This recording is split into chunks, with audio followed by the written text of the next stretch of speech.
Good afternoon, everybody. Uneducated Economist here. So many people feel that the Federal Reserve's monetary policy has failed.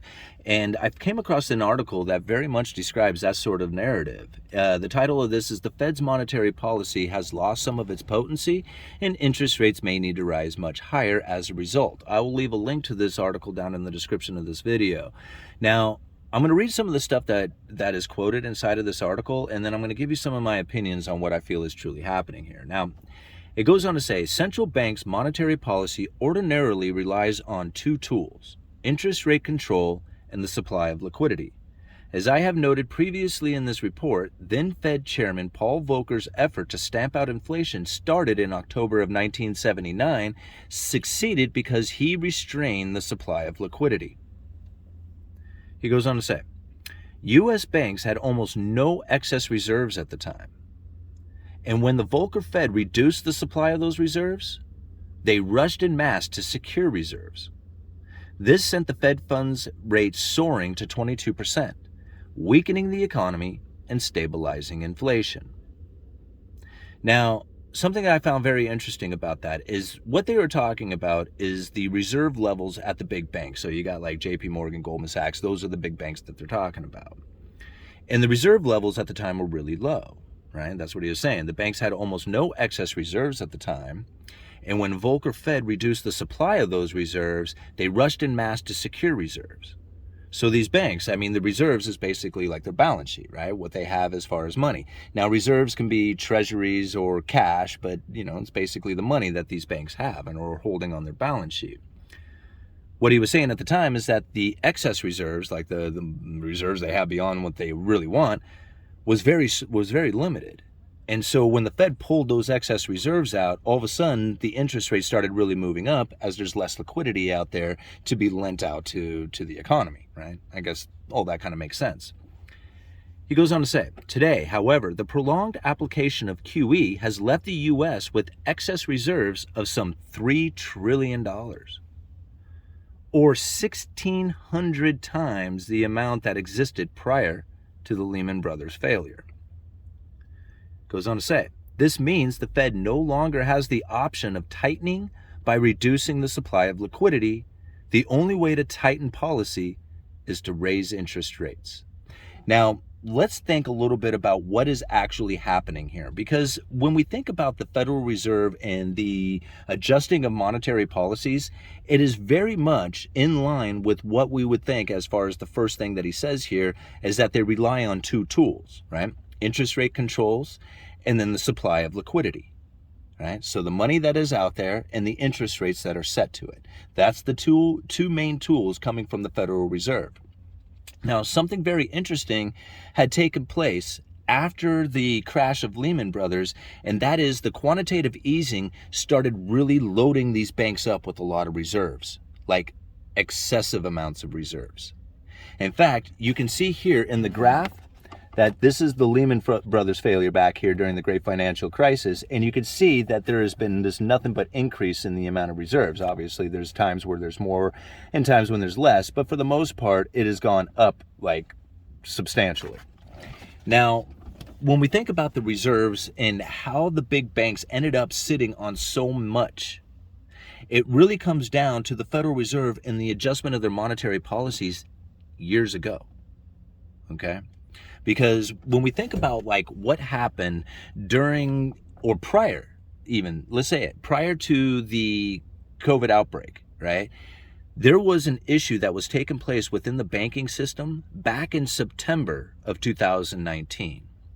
Now, 6 months prior to that event taking place in September of 2019, I had put a video out on this channel called Things Are Changing, okay? And I'll leave a link down in the description to that video.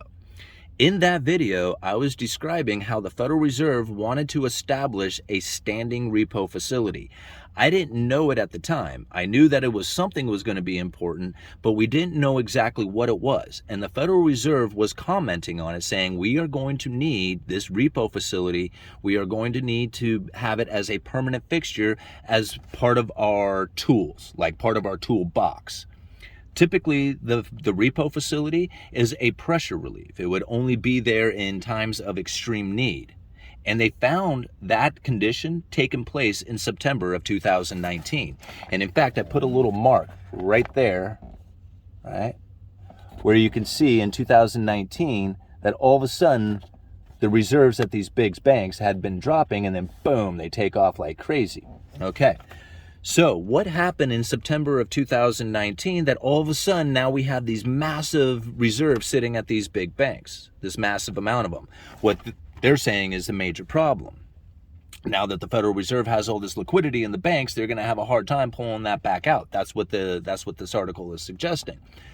But we have to think about what it is that the Federal Reserve was attempting to do at the time. See, when you think about how it is that the Federal Reserve sets their Fed funds rate, it's not really like an actual setting of the Fed funds rate. The Fed funds rate is a target, as if they wrote it on the wall saying this is the number we're shooting for.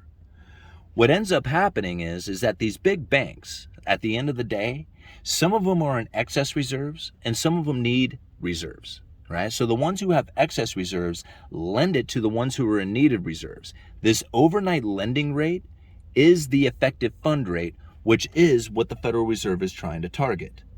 Right? So when the Fed writes 5% on the wall, right, saying we're shooting for 5% Fed funds rate, what they're trying to do is get that overnight lending rate to be at that 5%.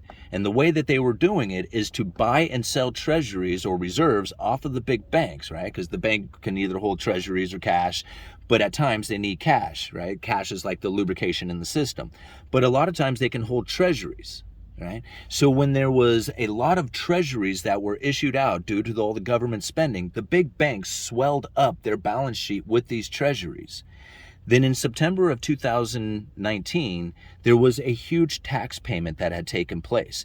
This corporate tax payment took a bunch of the cash away from the big banks and it sent it over to the Federal Reserve, where it landed at the Treasury General account. This is where the tax payment had gone to.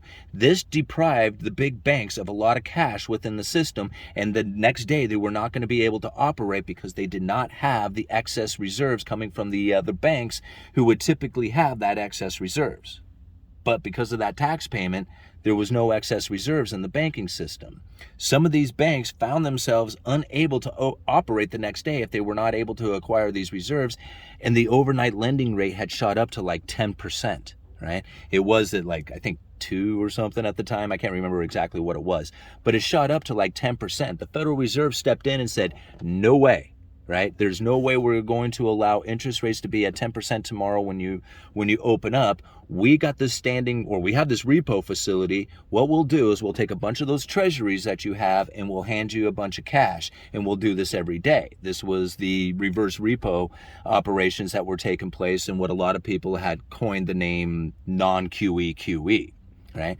So now we have to think, what happened to the adjustment of the effective fund rate after that? Because once these banks were set up with the repo facility, then they didn't really have to borrow money from each other on an overnight basis. They could use the repo facility to exchange their treasuries for the cash that they needed. Now, what happened after that was that the Federal Reserve started ramping up a lot of the reserve requirements, dropping the reserve requirements, loading up these banks with a lot of reserves. Now, I know this sounds kind of funny in the whole system, but what the Fed had called this prior was a limited reserve system. After that, it was called an abundant reserve system, or ample. They called it an ample reserve system. So when they had a limited reserve system, the Federal Reserve was able to adjust the effective fund rate by buying and selling treasuries off these big banks so that the overnight lending rate would land within the target range of the Fed funds level. But after the problem that they had experienced in September of 2019, they opened up the repo facility and started loading up these banks. They dropped the reserve requirements that they had to keep on hand, and they loaded these banks up with an abundant reserve system. This is when the quantitative easing started kicking in. Okay. So now all of a sudden, these banks are sitting on a ton of reserves. They don't lend to each other on an overnight basis like they once did. Instead, they have excess reserves. The interest on excess reserves is an account at the Federal Reserve. All right? So these big banks, when all of a sudden they're loaded up on this cash and they got excess reserves. They have nobody to lend that excess reserves to on the overnight basis. They got to go someplace with this money. They can go to the repo facility, or they can drop it at the account at the Federal Reserve, the interest on excess reserves. All right. So between the repo facility and this account on excess reserves at the Federal Reserve, they can channel where the Fed funds rate is going to be. Right? See, before it was over at the effective funds rate was the overnight lending. They've moved that away from the big banks and now have taken possession of that at the Fed repo facility and the interest on excess reserves. So it doesn't really matter how excessive the banks are with their reserves, because that's not where interest rates are now adjusted. It's adjusted over at the repo facility and the interest on excess reserves. And then as far as the controlling of the supply of liquidity, the Federal Reserve right now is conducting quantitative tightening. Now, that means that they're pulling money back out of the system. In fact, I believe they even mention it here in this article at one point. Now, when we think about the Federal Reserve going through their quantitative tightening, it's not nearly at the pace that is significant enough to lower the balance sheet from the Federal Reserve or pull the liquidity in a pace that is going to match where we were prior to the pandemic. So I guess what I mean by that is they printed up all this money and they've pulled just a little bit of it out. So although they have shrank a bit of the liquidity, it's not nearly like significant in any kind of like realm of the imagination, right? There is still a lot of money that has been printed. There's still a lot of liquidity in the system, and it's going to take a lot to try and pull that liquidity back out. It's going to take a lot of quantitative tightening. Now, the quantitative tightening is when they allow the treasuries to roll off the balance sheet, the treasury or the mortgage-backed securities. These are bonds. When these bonds mature, the Federal Reserve is not rolling that money back over into new debt. That means when those bonds get paid, the Fed gets the dollars back, and instead of buying treasuries or mortgage-backed securities again, they're just simply keeping the money or essentially destroying the money. Right? So that's what is occurring today. So the quantitative tightening does exist, just not significant. But now we really have to think about, like, where does the liquidity come from? Like, where is it that the Federal Reserve needs to adjust their cash levels to now be sufficient to accommodate the monetary policy? So basically, how much money do they need to pull out of the system?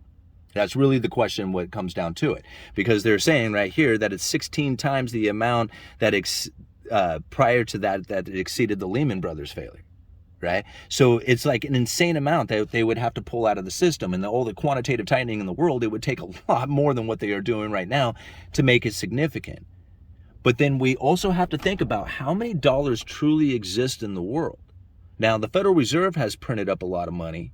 All right. And there's a lot of countries out there around the world who use dollars, who hold on to dollars. Right. And now this is the demand for liquidity that is out there. Right. But we have the BRICS nations now abandoning the dollar. Let's think about this for just a second. Okay. The Federal Reserve is in a position in which that they are trying to tighten the monetary supply. They're trying to reel in a lot of those dollars.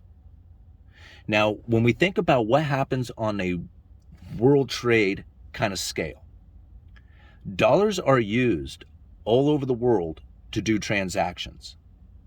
Not only are dollars used, but contracts that are due in dollars get used as if they are dollars.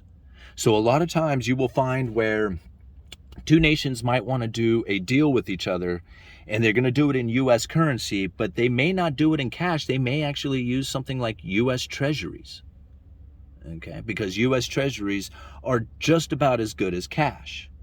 So the U.S. Treasury adds to the amount of dollars that are circulating in the system. Not only do you have all the dollars, the true folding dollars that are out there, but you also have U.S. treasuries, which adds to the amount of dollars that are in the system. Then on top of that, you also have all the sovereign debt, offshore dollar bonds written by corporations. These are debts that are due in dollars. They have nothing to do with the United States. They don't have anything to do with the Federal Reserve. They don't have anything to do with our corporations or our citizens. Okay? These are sovereign nations outside of the United States who have written debts that are due in dollars. Those debts then get used as dollars themselves. Think about how much liquidity there is out in the world, or at least how much dollar-denominated debt that gets used as dollars that exists in the world. A lot. There is a lot of this stuff. In fact, they don't even know how much truly exists out there. So when I think about the Federal Reserve trying to tighten up the monetary supply, reeling in a lot of those dollars, allowing the treasuries to roll off the balance sheet, but then you have the BRICS nations out there and the narrative that has taken place that they want to get out of the dollar. How many contracts are being written in dollars now? Right? The amount of contracts that are being written in dollars is now diminishing due to the fact that the BRICS nations are trying to get out of the dollar. They're not going to be writing dollar-denominated debt anymore. They're going to be writing yuan-denominated debt or rupee-denominated debt. Right? So now the dollar-denominated debt that used to exist disappears. Tightening up of the liquidity, right? The tightening up of the monetary supply. The sheer idea that the Federal Reserve has a tool that's used for convincing the people out there to conduct themselves in a way that is most appropriate for the monetary policy. Forward guidance, jawboning, credible threats. By putting out the narrative that everybody is getting out of the dollar, that they don't want the dollar, everybody abandon the dollar, right? This idea, the behavior that people then start conducting themselves with, will start having the same effect on the dollar as if the Federal Reserve was in a monetary tightening position.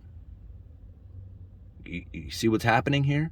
By telling people or putting out the narrative or convincing that the confidence in the dollar is being lost, that nations need to move out of the dollar and start doing trade in another currency, that little scenario within itself is tightening up the monetary supply, right in line with what the Federal Reserve is attempting to do. Uneducated economists, you let me know.